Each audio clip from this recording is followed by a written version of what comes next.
बाई रास पैसा असं लोकांना वाटते. आमच्याकडे पक्का पैसा असं काही नाही बाई. मी एक शिलाईचं काम करतं त्याच्यानं साठवलेलं पैशानं आणि आज चाललं मी माझा ड्रीम कंप्लीट करायला. गाईज मी एक कल्याणी माझे मिनी ब्लॉग मी तुमचं स्वागत. आता तुम्हाला समजलं असेल की मी कणाला आले. माझ्याकडे ऑलरेडी 3 मशीनी आहेत, पण प्रत्येक फॅशन डिझायनरचा एक ड्रीम असते की तिच्याकडे एक चांगली मशीन असावी. त्याचसाठी मी गेलो मशीन आणा. मशीन वगैरे बुक केलं नाही, इकडे गेलो लगेच शॉपिंग करायला. बाई बड्डे आले जवळ ना, कपडे घेतलं नेहमी.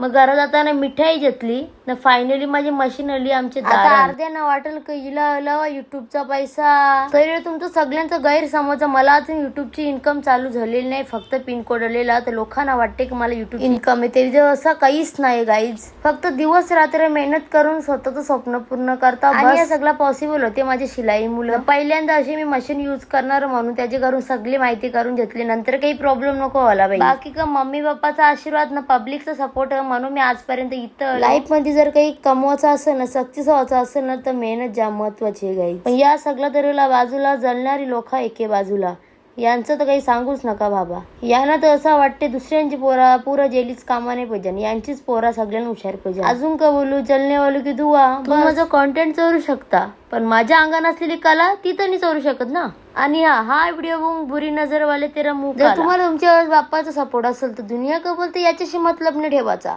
आपला बापू ज्या बोलते त्याच करायचा. बाकी तुमचा असंच सपोर्ट राहू दे. चला मग आजचा ब्लॉग आयाच एंड करता. भेटू आपण पुढच्या ब्लॉग मध्ये. बाय.